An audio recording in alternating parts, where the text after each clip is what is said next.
చేసినటువంటి మేలులకు ప్రతిగా అయా ఈ రాత్రికాల సమయమందు ఈ యొక్క కృతజ్ఞత కూడిక వారు ఏర్పాటు చేసి ఉన్నారు. అందును బట్టి నీకు స్తోత్ర అయా. ఆ విధంగానే అయా ఈ రాత్రికాల సమయమందు దేవా మీ మాటలను మేము ధ్యానిస్తూ ఉండగా ఇప్పటి వరకు పాటల ద్వారా అయ్యా ఎంతగానో అయా మిమ్మల్ని మహిమపరిచాం అయా. ఇప్పుడు మీ వాక్యము ద్వారా మీరే మాతో సూటిగా స్పష్టంగా మాతో మాట్లాడండి.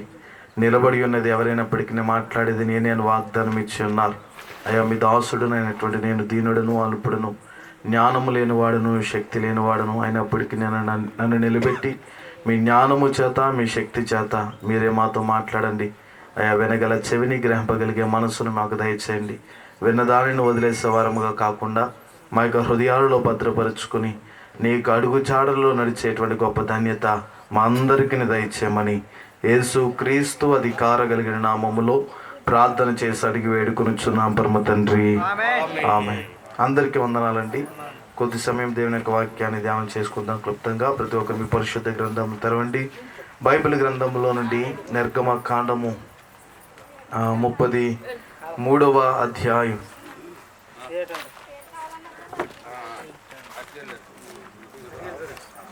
నిర్గమకాండము 33వ అధ్యాయము.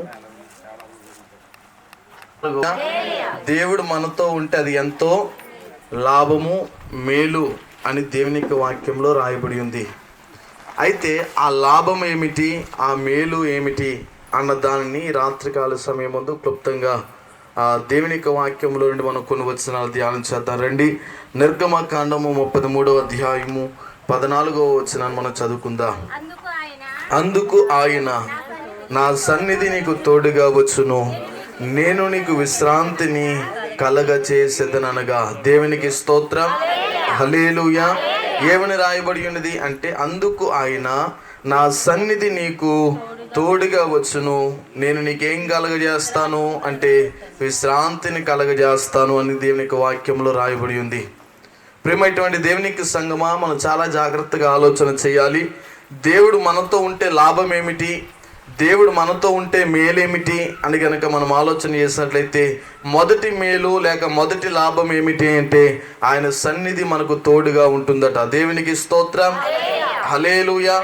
ఆయన సన్నిధి మనకు తోడుగా ఉంటే మనం ఏ ప్రాంతంలోనికి వెళ్ళినా లేక ఏ పనిని మనం ప్రారంభించినా లేక ఏ సమస్యల గుండా మనం ఉన్నా లేక ఏ యొక్క ఇబ్బందుల గుండా మనం నడుస్తూ ఉన్నా ఆయన సన్నిధి మనకు తోడుగా ఉండడం వల్ల ఆయన కృపచేత మనలను నడిపిస్తూనే ఉంటాడట. దేవునికి స్తోత్రం, హల్లెలూయా. ఆయన సన్నిధి లేక ఆయనకు కృప ఆయనకు తోడు కనుక మనకు లేకపోతే మనం ఎన్ని ప్రయత్నాలు చేసినా అదంతా కూడా వ్యర్థమే. ఎందుకంటే ఈ లోకంలో చాలామంది వారికి ఉన్నటువంటి ధనాన్ని బట్టి లేక వారికి ఉన్నటువంటి ఆస్తిపాస్తులను బట్టి లేక వారికి ఉన్నటువంటి అధికారాన్ని బట్టి లేక వారికి ఉన్నటువంటి హోదాను బట్టి వారు అనేకమైనటువంటి పనులను వారు ప్రారంభిస్తూ ఉంటారు, అనేకమైనటువంటి క్రియలు వారు జరిగిస్తూ ఉంటారు. అయితే వారికి ఎంత ధనమున్నా లేక ఎంత పేరు ప్రఖ్యాతులు ఉన్నా లేక ఎంత అధికారము వారికి ఉన్నా లేక ఎంత హోదా వారి పట్ల ఉన్నా వారు ప్రారంభించినటువంటి పనులు మధ్యలోనే ఆగిపోవడానికి గల కారణం ఏమిటి అని కనుక మనం ఆలోచన చేసినట్లయితే ఆయన కృప వారికి తోడుగా లేదట. దేవునికి స్తోత్రం, హల్లెలూయా. కాబట్టి ప్రియమైనటువంటి దేవుని యొక్క సంగమం, మనం చాలా జాగ్రత్తగా ఆలోచన చేయాలి. దేవుడు మనతో ఉంటే అది ఎంతో లాభం, దేవుడు మనతో ఉంటే అది ఎంతో మేలు.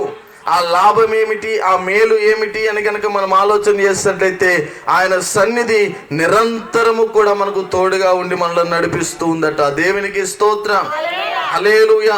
రెండవ మాటను గురించి కనుక మనం ఆలోచన చేసినట్లయితే యెషయా గ్రంథము 43వ అధ్యాయములో 2వ వచనాన్ని మనం ధ్యానం చేద్దాం. యెషయా గ్రంథము 43వ అధ్యాయం.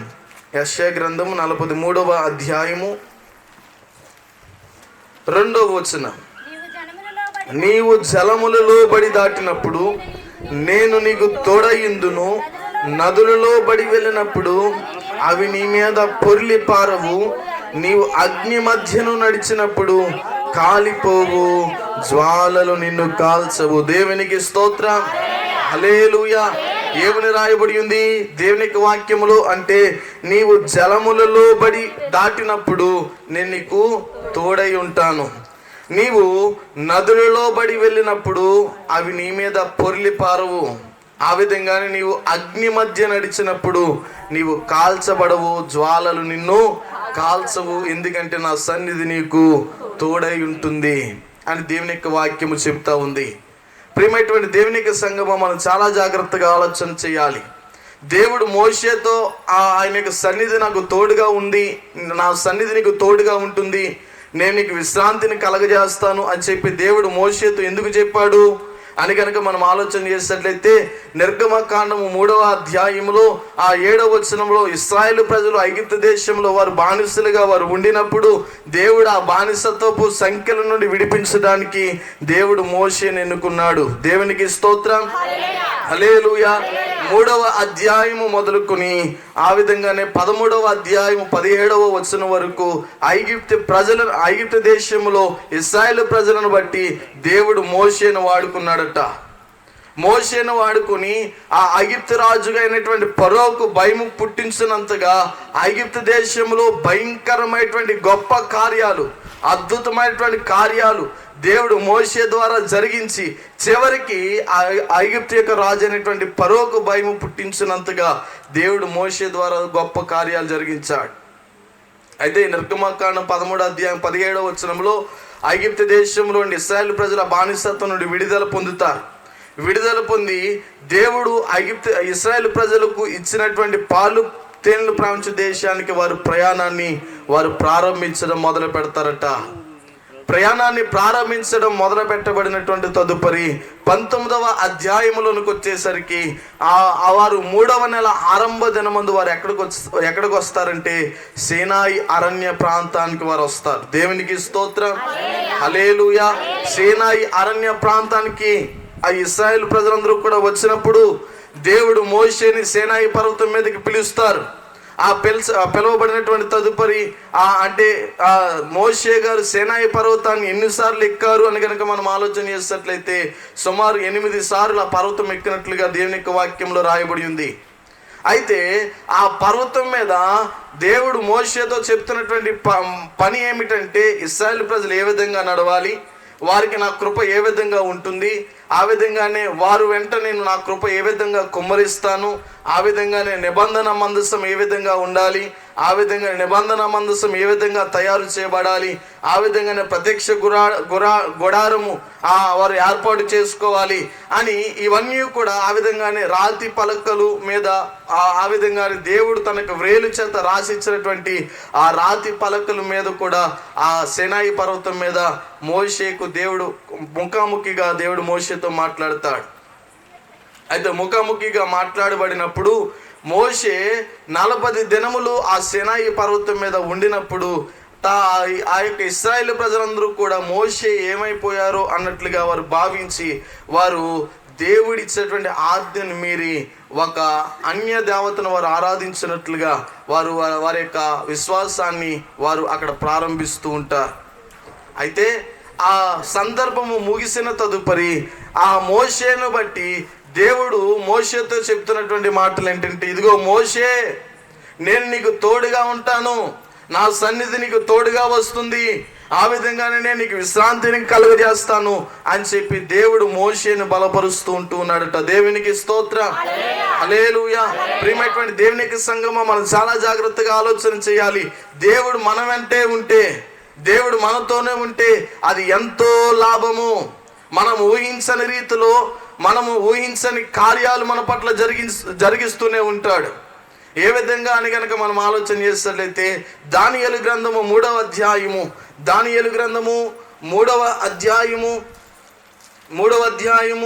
25వ వచనాన్ని మనం చదువుకుందాం. దానియేలు గ్రంథము 3వ అధ్యాయం 25వ వచనం. అందుకు రాజు, నేను 4 మనుషులు బంధకములు లేక అగ్నిలో సంచరించుట చూచుచున్నాను, వారికి హాని ఏమీ కలగలేదు. 4వ వాని రూపము దేవతల రూపమును బోలినదని వారికి ప్రత్యుత్తరమిచ్చెను. దేవునికి స్తోత్రం, హల్లెలూయా. ఇక్కడ చదవబడినటువంటి మాటను గురించి కనుక మనం ఆలోచన చేసినట్లయితే అగ్నిగుండములోనికి 3 మనుషులు త్రోసివేయబడ్డారట. ఆ 3 మనుషుల పేర్లు ఏమిటి అంటే షద్రకు, మేషక్కు, అబేద్నెగో. వీరు అగ్నిగుండంలోనికి త్రోసివేయబడ్డారు. వీరు ఏదైనా ఒక తప్పు చేసి అగ్నిగుండంలోనికి త్రోసివేయబడ్డారంటే తప్పేది కూడా చేయలేదు. ఏదైనా నేరాన్ని వీరు చేసి లేక ఏదైనా ఒక పాపాన్ని వీరు చేసి ఏదైనా అగ్నిగుండంలోని త్రోసివేయబడ్డారంటే వీరు ఏ నేరము కాదు కదా, ఏ పాపము కూడా వీరు చేయలేదట. మరి ఎందుకని వీరు అగ్నిగుండంలోను త్రోసివేయబడ్డారు అంటే వారికి విశ్వాసమును బట్టి. దేవునికి స్తోత్రం, హల్లెలూయా. వారికి విశ్వాసాన్ని బట్టి వారు అగ్నిగుండంలోనికి త్రోసివేయబడ్డారు. వారికి విశ్వాసాన్ని బట్టి అగ్నిగుండంలోనికి త్రోసివేయబడడం ఏమిటి అని కనుక మనం ఆలోచన చేసినట్లయితే, రాజు అయినటువంటి దర్యావేషు బబులోను ప్రాంతంలో రాత్రికి రాత్రే ఒక వార్తను అంటే ఒక శాసనాన్ని తయారు చేశాడు. ఏంటి అంటే ఆ దేశంలో ఏ మనుషుడు కూడా వారికి దేవతలకు పూజించకూడదు, తాను నిలవబెట్టించినటువంటి ప్రతిమ వైపుకు మాత్రమే తిరిగి అతడు ఆ ప్రతిమని మాత్రమే పూజించాలి అనేటువంటి ఒక శాసనాన్ని అతడు తయారు చేయబడినటువంటి తదుపరి ఆ శాసనమంతయు కూడా ఆ ప్రాంతంలో ప్రకటించబడింది. అయితే ఈ షద్రక్, మేషక్, అబేద్నెగో అనేటువంటి వారిని పట్టుకొని అందరిలో కూడా నిలబెట్టి అడుగుతా ఉన్నారు, నీవు మా ప్రతిమను ఆరాధించవా అంటే వీరు చెప్తున్నటువంటి మాటలు ఏంటంటే, మేము సేవిస్తున్నటువంటి దేవుడు జీవము కలిగినటువంటి దేవుడు, మేము ఈ ప్రతిమకు నమస్కరించము, పూజించము, ఆరాధించం, ఎందుకంటే మేము జీవము కలిగినటువంటి దేవుని సేవిస్తూ ఉన్నామని వారు సాక్ష్యం ఇచ్చారట. దేవునికి స్తోత్రం, హల్లెలూయా. వారికి విశ్వాసాన్ని బట్టి దేవుడు వారిని విడిచిపెడతారా అంటే విడిచిపెట్టేటువంటి దేవుడు కాదు. ఎందుకంటే దేవుడు వారికి తోడుగా ఉన్నాడు. దేవుని యొక్క సన్నిధి వారికి తోడుగా ఉంది. దేవుని యొక్క కృప వారికి తోడుగా ఉంది. కాబట్టి దేవుడు వారికి తోడుగా ఉండడం వల్ల వారికి లాభమే కానీ నష్టమేది కూడా లేదట. వెంటనే ఎప్పుడైతే ఈ మాట చెప్పారో వెంటనే ఆ ముగ్గురిని కూడా పట్టుకొని తీసుకుని వెళ్ళి మండుచున్నటువంటి వేడిమి గల అగ్నిగుండములోనికి త్రోసివేశారట. ఆ రాత్రికాల సమయమందు ఆ రాజుకు ఒక దర్శనంలో అతనికి కనబడినటువంటి సంగతి ఏంటంటే, త్రోసివేయబడింది ముగ్గురు కానీ అతనికి కనబడుచున్నది నలుగురు కనబడతా ఉన్నారు. వెంటనే అతడు వేకువజామున లేచి ఆ అగ్నిగుండము దగ్గరికి వెళ్ళి అతడు తొంగి చూడగా ముగ్గురు మనుషులైనటువంటి షద్రక్, మేషక్, అబేద్నెగో అనేటువంటి వారు ఏ విధంగా ఉన్నారంటే సజీవులుగా వారు ఉన్నారట. దేవునికి స్తోత్రం, హల్లెలూయా. ఆ దర్శనంలో రాజు స్పష్టంగా అతడు చూసినటువంటి సందర్భం ఏంటంటే, ముగ్గురు మనుషులను నేను త్రోసివేశాను కానీ నలుగురు కనబడతా ఉన్నారు, నాలుగో వాని రూపము దేవదూతల వంటి రూపము పోలి ఉన్నదని అతడు సాక్ష్యాన్ని వ్యక్తపరుస్తూ ఉన్నాడు. దేవునికి స్తోత్రం, హల్లెలూయా. ప్రియమైనటువంటి దేవునికి సంఘము మనం చాలా జాగ్రత్తగా ఆలోచన చేయాలి. యెషయా గ్రంథం 43వ అధ్యాయం 2వ వచనంలో రాయబడి ఉన్న మాట ఏంటంటే, నీవు అగ్ని మధ్యను నడిచినప్పుడు నీవు కాలిపోవు, జ్వాలలు నిన్ను కాల్చవు, నేను నీకు తోడుగా ఉంటానని దేవుడు తన యొక్క వాక్యము ద్వారా మాట్లాడుతూ ఉన్నాడు. కాబట్టి ప్రియమైనటువంటి దేవునికి సంగమా మరొక వచనాన్ని చూద్దారండి. కీర్తన గ్రంథము 23వ అధ్యాయము 4వ వచనాన్ని చదువుకుని మనం క్లుప్తంగా ముగించుకుందాం. కీర్తన గ్రంథము 23వ అధ్యాయము 4వ వచనం, గాఢాంధకారపు లోయలలో నేను సంచరించినను ఏ అపాయమునకు భయపడను, నీవు నాకు తోడయిందువు, నీ దుడ్డి కర్రయు నీ దండమును నన్ను ఆదరించును. దేవునికి స్తోత్రం. గాఢాంధకారపు లోయలలో నేను సంచరించిన ఏ అపాయమునకు కూడా నేను భయపడను, నీవు నాకు తోడయ్యందువు, నీ దుడ్డి కర్రయు నీ దండమును నన్ను ఏం చేస్తాయంటే ఆదరిస్తాయని కీర్తనకారుడైనటువంటి దావీదు చెప్తా ఉన్నాడు. ఎందుకని దావీదు గారు అంత దృఢముగా చెప్తా ఉన్నాడంటే, దేవుని యొక్క సన్నిధి దావీదుకు తోడుగా ఉంది, దేవుని యొక్క కృప దావీదుకు తోడుగా ఉంది, దేవుని యొక్క కృప, దేవుని యొక్క కాపుదల దావీదుకు తోడుగా ఉంది. తద్వారా దావీదు దృఢముగా తనకి సాక్ష్యాన్ని పంచుకుంటా ఉన్నాడు. ఇదిగో దేవా, నేను గాఢాంధకారముల గుండా నేను వెళ్ళినా, లేక అపాయముల గుండా నేను సంచరించిన, సమస్యల గుండా నేను వెళ్ళినా, ఇరుకుల గుండా నేను వెళ్ళినా, అవి ఏవి కూడా నన్ను ఏమీ కూడా చేయలేవు, ఎందుకంటే నీ కృప, నీ సన్నిధి నాకు తోడుగా ఉందని దావీదు సాక్ష్యాన్ని వ్యక్తపరుస్తూ ఉన్నాడు. కాబట్టి ప్రియమైనటువంటి దేవునికి సంగమం మనం చాలా జాగ్రత్తగా ఆలోచన చేయాలి. దేవుడు మనతో ఉన్నాడా? లేక దేవుడు మనతో ఉంటే మనకు వచ్చేటువంటి లాభాలు ఏంటి? దేవుడు మనతో ఉంటే అనేకమైనటువంటి సమస్యలు గుండా మనము లేక అనేకమైనటువంటి సమస్యలు గుండా మనం నడిచిన, అనేకమైనటువంటి ఇబ్బందులు గుండా మనం నడిచిన, అనేకమైనటువంటి శోధనల గుండా మనం నడిచిన వాటిలో నుండి మనము విడుదల పొందట్లేదు అంటే దానికి గల కారణం ఏంటంటే దేవుని యొక్క సన్నిధి మనకు తోడుగా లేదని అర్థం. ఒకవేళ దేవుని యొక్క సన్నిధి మనకు తోడుగా లేకపోతే అనేకమైనటువంటి లాభాన్ని మనం పొందుతాం, అదేవిధంగా నష్టాన్ని కూడా మనం అనుభవించాలి. కాబట్టి దావీదుకి దేవుని యొక్క సన్నిధి తోడుగా ఉంది, మోషేకు దేవుని యొక్క సన్నిధి తోడుగా ఉంది, షద్రక్ మేషక్ అబేద్నెగో అనేటువంటి వారికి దేవునికి సన్నిధి తోడుగా ఉంది. కాబట్టి వారికి జీవితాలలో అనేకమైనటువంటి లాభాలను వారు పొంది ఉన్నారు. ఈ కడవరి దినంలో జీవించేటువంటి ప్రతి ఒక్కరూ కూడా దేవుడు ప్రతి కుటుంబానికి తోడుగా ఉంటే ప్రతి కుటుంబము లాభకరంగానే ఉంటుందట. దేవునికి స్తోత్రం, హల్లెలూయా. ఆ విధంగా మరి సహోదరులు వారు చెప్పినటువంటి సాక్ష్యం ఏంటంటే, మరి గడిచిన కొన్ని సంవత్సరాలు బట్టి అంటే 2 సంవత్సరాలు బట్టి వారు అనేకమైనటువంటి శోధనల గుండా మేము ఉన్నాం, అనేకమైనటువంటి ఇబ్బందులు గుండా మేము నడిచాం. కానీ దేవుడు మాతో ఉండడం ద్వారా ఆ శోధనలో నుండి దేవుడు మమ్మల్ని విడిపించారని వారు ఏ విధంగా అయితే సాక్ష్యాన్ని పంచుకున్నారో అట్టి సాక్ష్యము ప్రతి ఒక్కరు కూడా కలిగి ఉండాలని ప్రభు పేరట ప్రతి ఒక్కరికి తెలియపరుస్తూ ఉన్నాను. దేవుని కొద్ది వాక్యము మన వినికుడిలో దేవుడు దీవించునుగాక. ఆమేన్.